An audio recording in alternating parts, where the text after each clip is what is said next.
Up a life event, oh my word, this evening at St Paul's, and it's good to see so many people joining us this evening.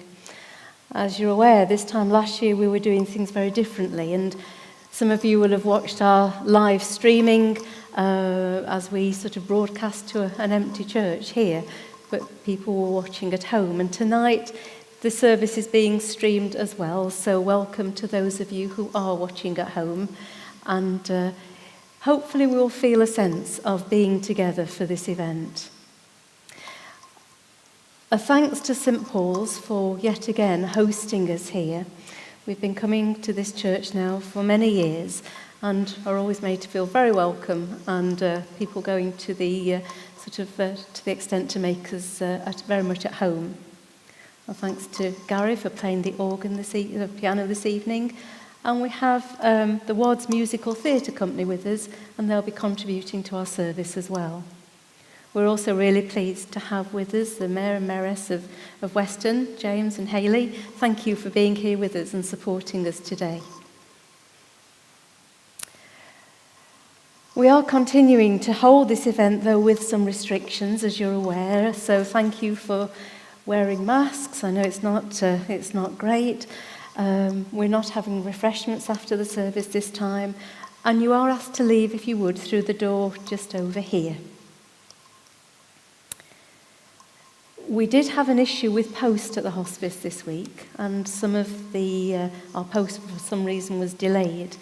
So we were just worried that some of our dedications may not have arrived in time. Apologies if that's the case for you. We've done everything we can to try and make sure that everyone's dedication and name is included in this evening's service. So let's begin and just have a moment's quiet as we light our candle of remembrance, and then I'll ask you, if you will, to join in the responsive words on your order.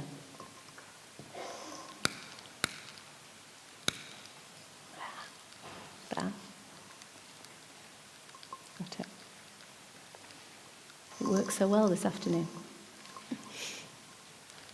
Sorry, there's one down there. We have a spare. Remember me when you will search the skies in constant wonder. Am I gone from you? Remember me in all your tears and sighs, and hear my promise, I'm still one with you. Our lanterns will be lit, and lights will shine. The lights are signs of our love. The brightness will glow in the darkness and be symbols of our treasured memories. When we feel the shadows of sadness, our lights will remind us of happy days. Each day and each night, with the passing of the seasons, we will remember with love. Due to the restrictions that are in place at the moment, we're not singing our hymns as we normally would, but I'm really pleased that our choir are going to sing for us our first hymn. We bring our thanks for those we remember.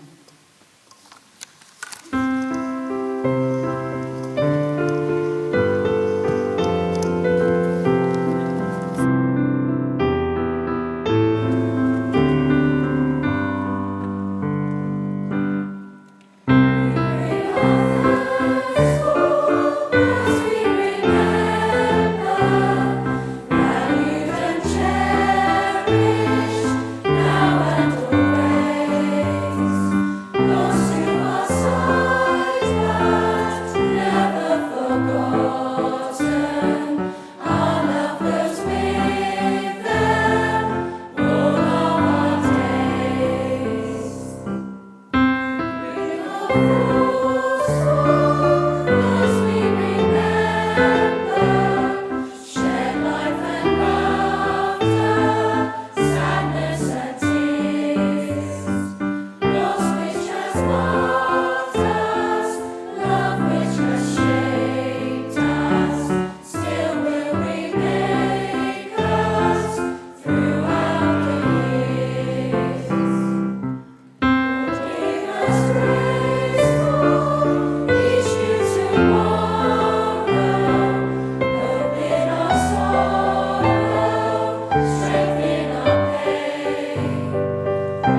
Thank you.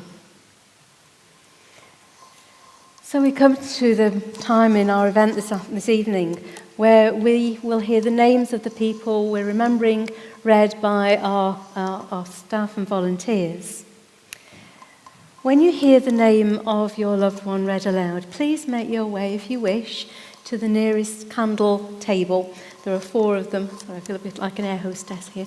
But there are 4 candle stations. Please make your way to one of them if you wish to light a candle in memory.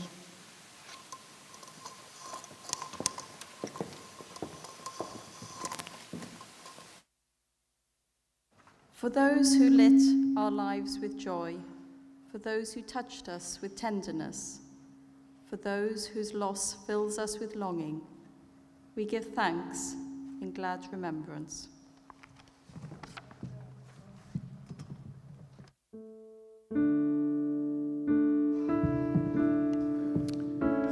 All the Gileads: Claire Allen, Lynn and Keith Amesbury, Anne and Pat, Ross Anir, Jackie Arnold, Patrick Aspel, Bernard Ayres, Tony Badger, John Claydon Bale, Anne Ballinger, Mona and Fred Baker, Leonard Ball, Jan Binding, Brian Bird, Janet and Derek Board, Martin and Glenys Board, Mark Bolam, Nigel Bowley, Joan Brannigan, Anne Bretta.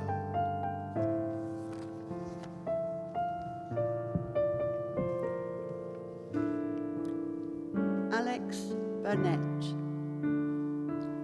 Emma Burrows, Anthea Buxton, George Chaplin, David Churches, Richard Clark, John Klingo, Veronica Cobold, Beryl Monia Coleman, Roy Coles,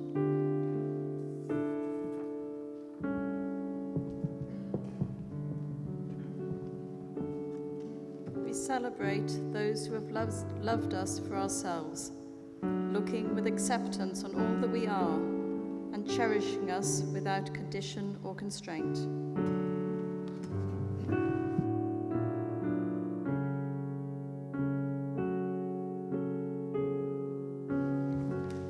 Patricia Corbett, Julian Cox, Jackie Cross, Shirley Curtis, Heather Daly, Irene Davies, Steve Drabble, Linda Dugdale, Brian Emery, Ron Edwards, Shirley Farrell, Ron Fellows, Anne Fletcher, Susan Ford, Rich Fortin, Amanda Fox, Roger Freeman, Pamela French, Elsie and Ted Gardner, Robert Graves, Bill Green, Sarah Hadley, Stanley Hall, Rod Hancock, Diane Harper, Edward Harris, Sandra Harris, Terry Harris, Yvonne Harrison, Jill Hawkins.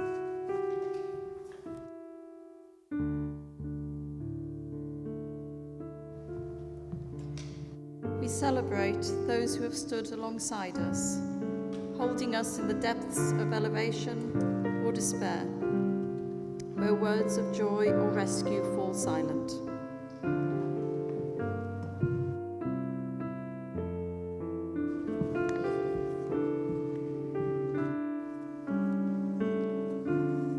John Hawkins,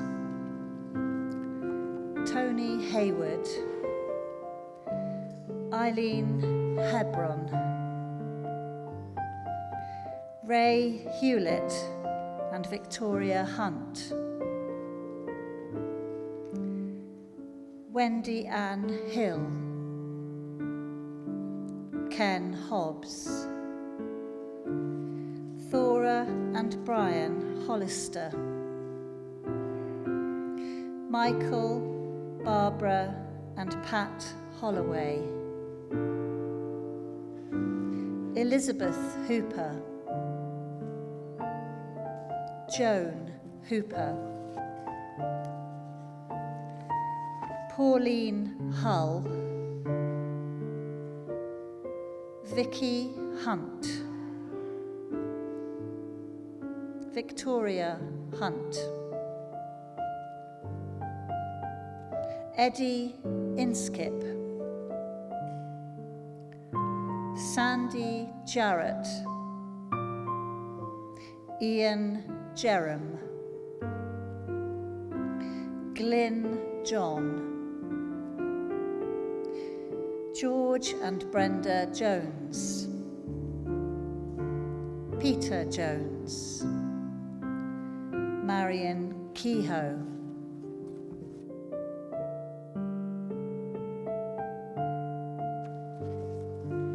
Kevin, Ken, Nick and Jack. Nick Kenyon, David John Kift, Andrew Kirby, Leszek Kruszkowski, Philip Lawton and Brian Street, Richard Lee, Marie-Therese Lee, Thelma Lee, Edward Lester.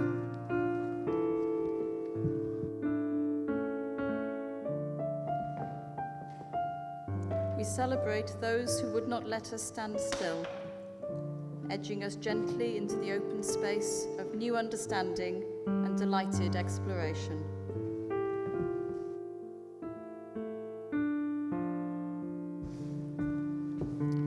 David Lifton, Pearl Lomax, Ross Lomax, Ida and Bob Lovell, Peter Margetts, Margaret Marshall, Brian John Matthews, Andrew Melhuish, Elizabeth Millward, Julie Mitchell, Wendy Murphy, David Meldrum, John and Kath Morgan, Steve Morg, Paul Morod, David Moorish, Valerie Moyes, Pam Murch, Normie, Gray and Norville, Nan and Granddads and Wendy Hill, Denise Ollett, Gillian Organ.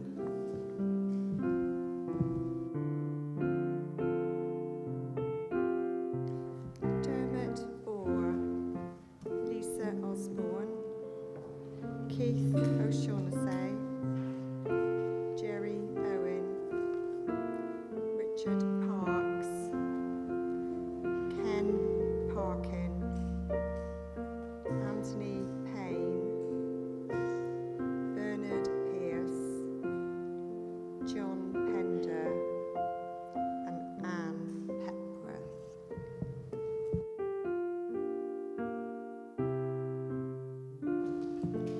We celebrate those who have challenged us to grow, perceiving all that we have in us to become and daring us to dream beyond our imagining.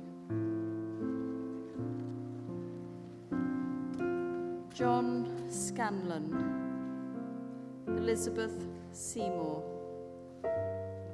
Robert Shaddick,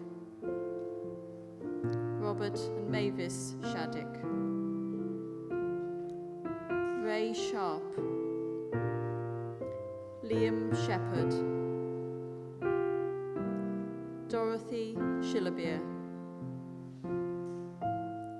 Dorothy Hilda Simpson, Linda Simpson, Malcolm Simpson,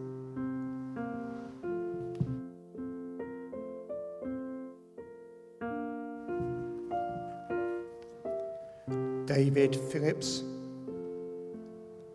Margie Phillips, Rhoda Potter, Philip Powell, Chaz Power, Gloria Price, Bernie Pring, Harry Prowse, Alan Purnell, Neil Reed, Patrick Redman, Ruth Redman, Joan Reed, Nancy Robbins, Philip Robinson, Sharon Robinson, Pat and Derek Russell, Bob and Bridie Salt, Jill Saywood, Paul Saysland.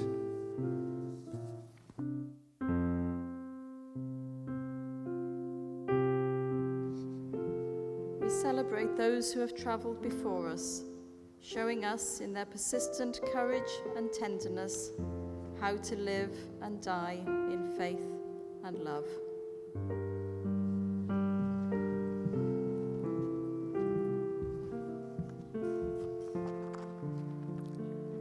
Dennis Slay, Terry Smart, Hilda and Ernie Smith, Joyce and Peter Smith, Rod Smith, Eileen Summerton, Michael Spencer, Brenda Sweeting, Sue Tanner, Dorothy Tabiner, Mark Taylor, Roy Taylor, Liam Tolan, John Torrington, Jan Tozer, Edward Turner, Valerie Valance, Yvonne Van, Derek Vincent, David Walker.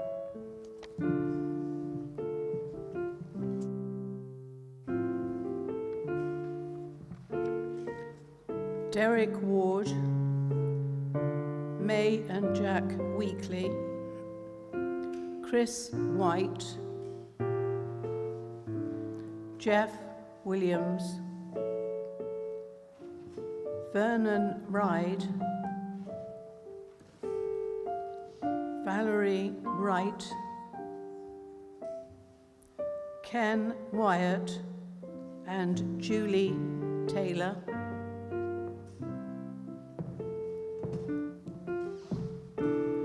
Colin York and Adrian Jones, Cynthia Yude, Lorraine and Terry and Tash.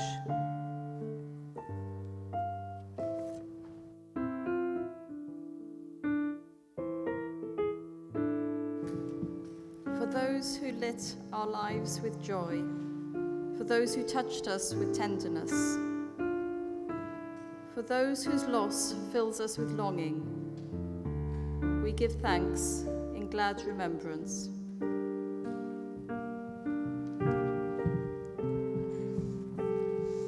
Don Barnard, Olive Barnard, John Bergfeldt, Fran and Michael Wybrow, Patrick Yates, Helen Gowland, Rob Gage,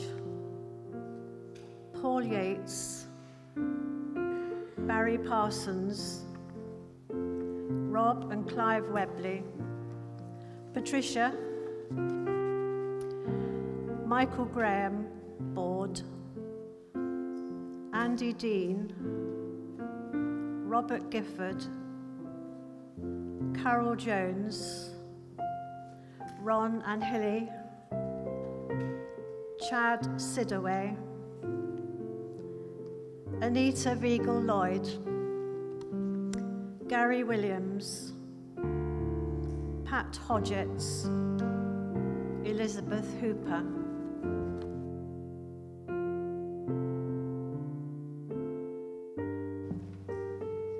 Every candle is a light.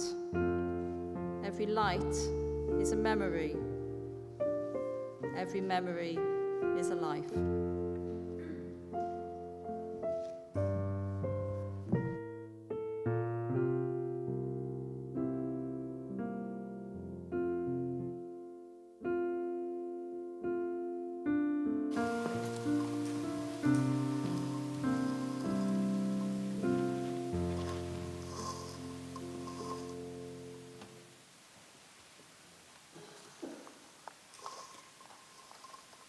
So some music for reflection as we sit together, having heard the names of our loved ones read aloud.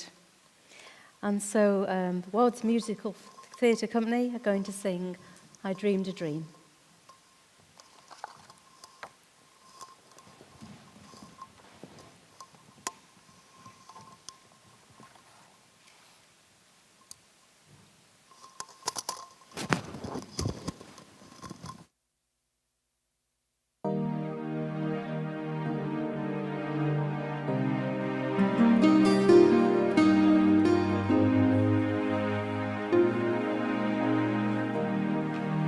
Dream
Thank you.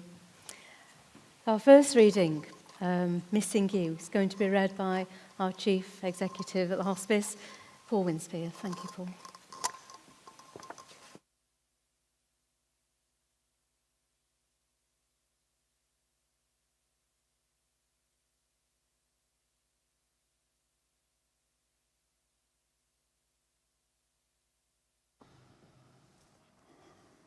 Missing You by Tom Gordon.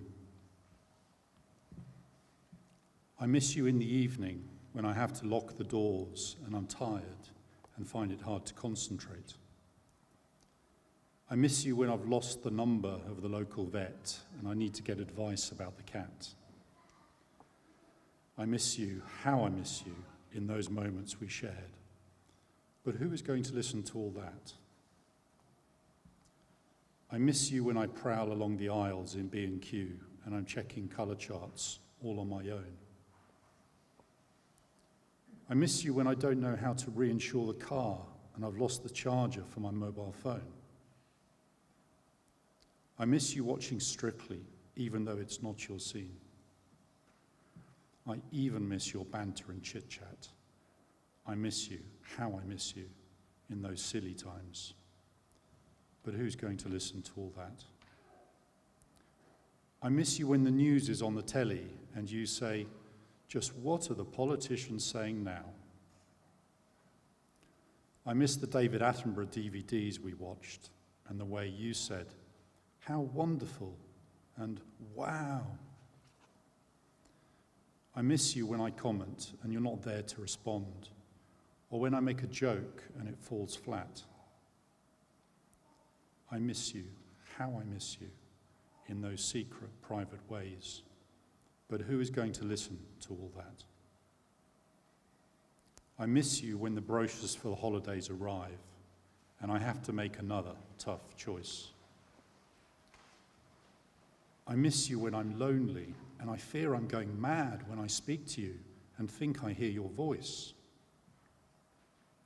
So if I'm going to miss you every day and there's something that I might just dabble at, I miss you. So I'll tell you that I miss you when I do, because you're the one who'll understand all that.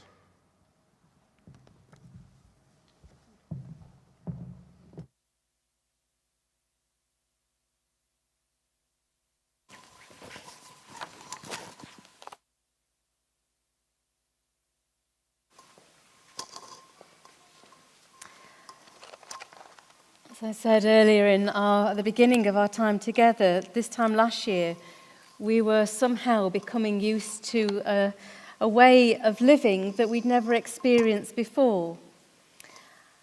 In fact, this event was changed on the eve of another lockdown and held in a near empty building with just those of us from the hospice here to say the words and stream it through the ether to yourselves and families and friends of loved ones.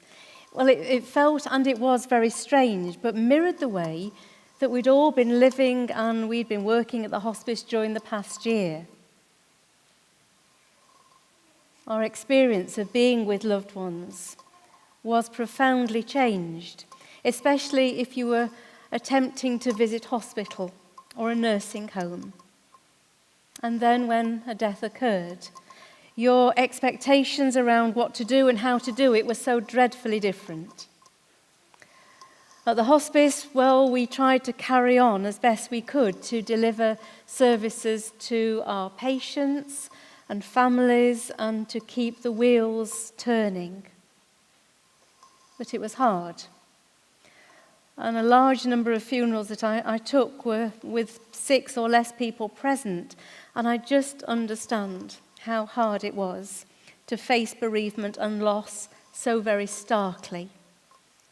This year's seen some change, but we've still been on our guard and behind our masks, quite rightly. Now, masks are a challenge. This evening I'm worried about getting tangled up with microphones and earrings and goodness knows what. They are a challenge to us all, aren't they? And it's been disorientating, perhaps to walk downstairs, not quite sure where we're going, or to walk on a path even. It disorientates us.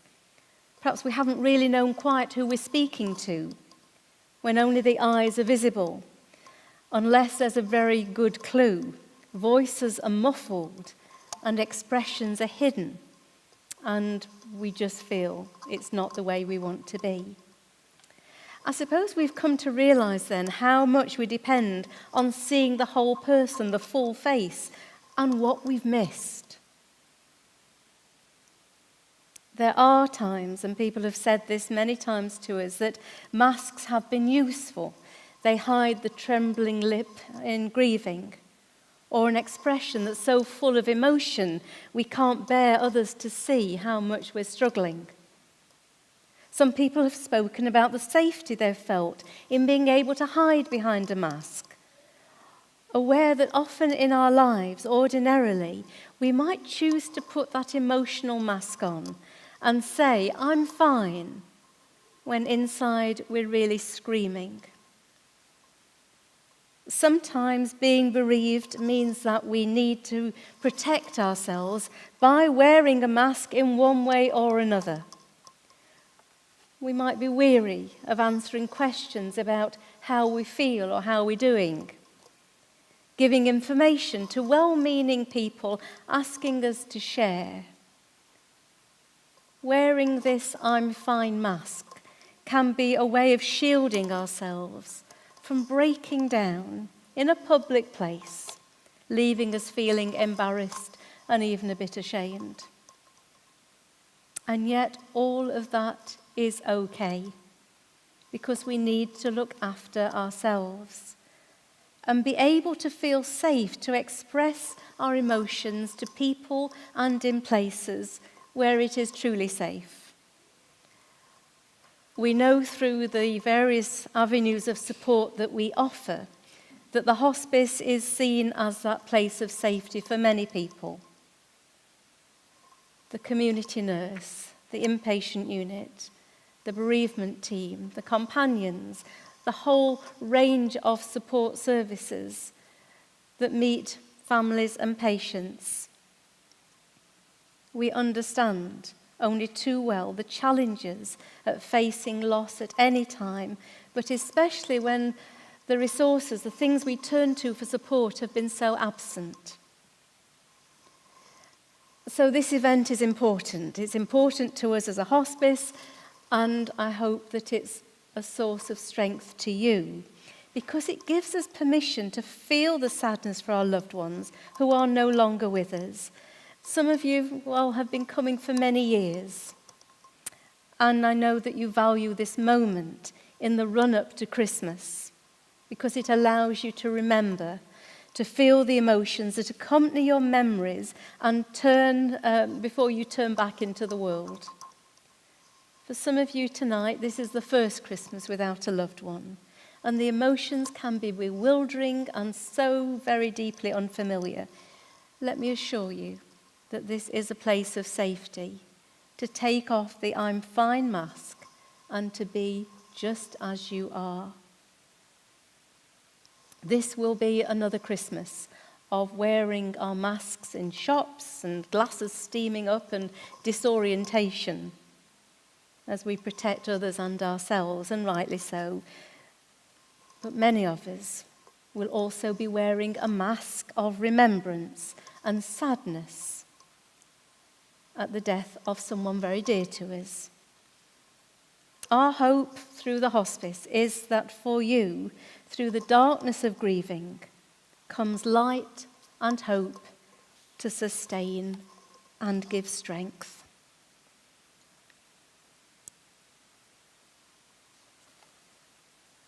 A song that's become very popular for people to choose at a funeral, I've noticed this last year, has been a newish song by Ed Sheeran, "Supermarket Flowers."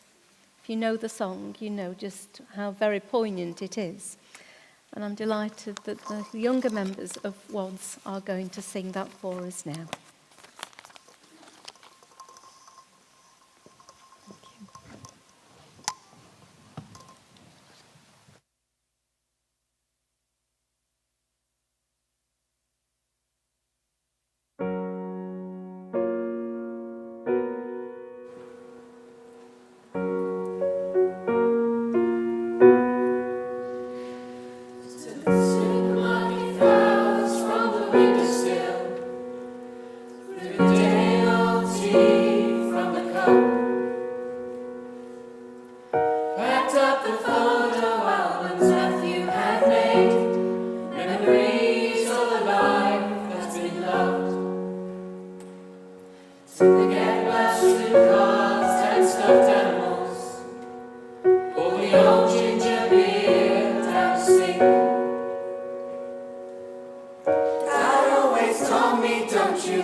I know that was specially learnt for this evening and really appreciated. Thank you very much indeed. So our second reading, When I'm Gone, is going to be read to us by Judy Driscoll, who is the chair of our trustee board. Thank you, Judy.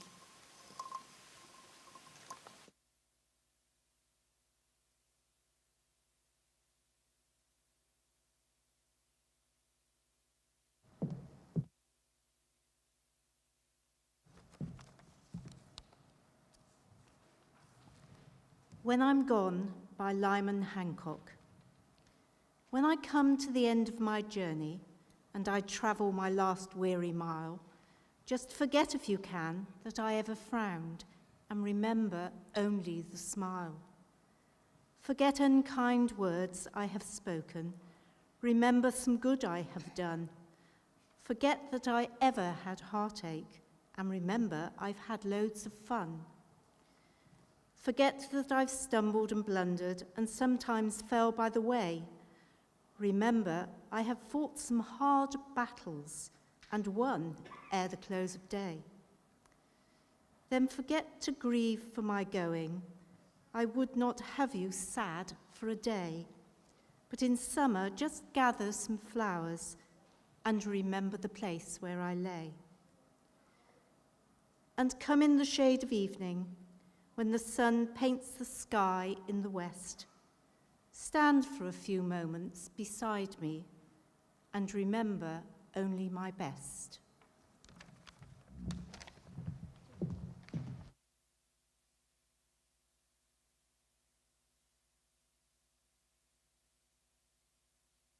Judy.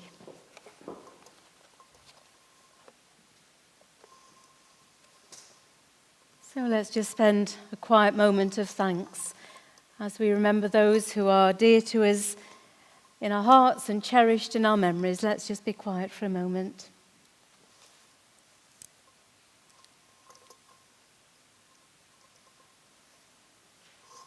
We're here today because of those whose lives have touched ours, those we've known and loved, whose memory is cherished in our hearts.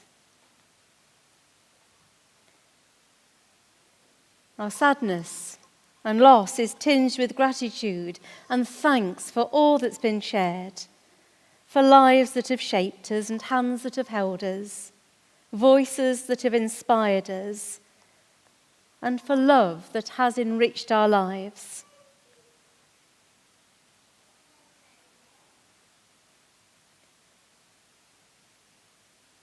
We bring our thanks for those who now belong to whatever it is we mean by heaven. In our silence, in our thanks, in our remembering.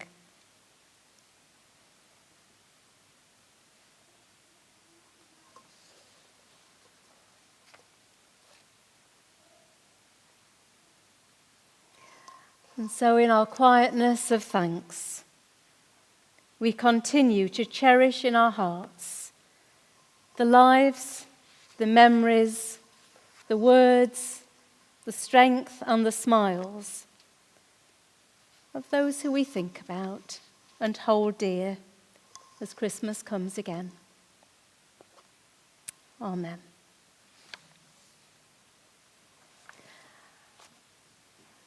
And so our carol, O Little Town, again will be sung by our choir.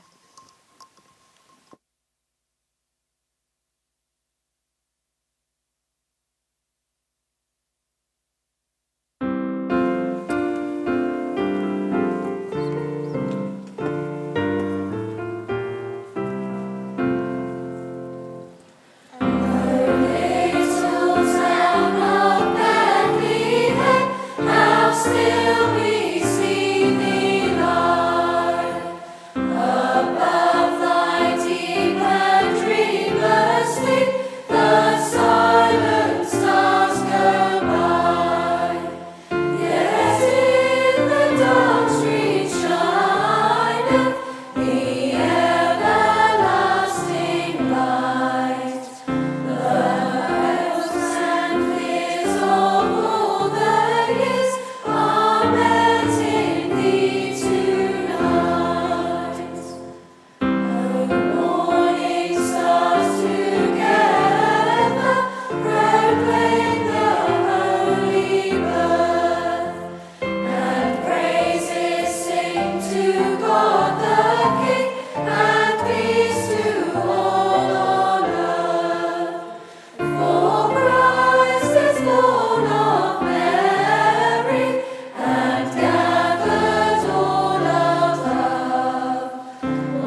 So on behalf of all hospice staff and volunteers here this evening, thank you for coming. I hope it's been an occasion that has given you some strength and sustenance for the next part of your journey. But for now, some words of blessing.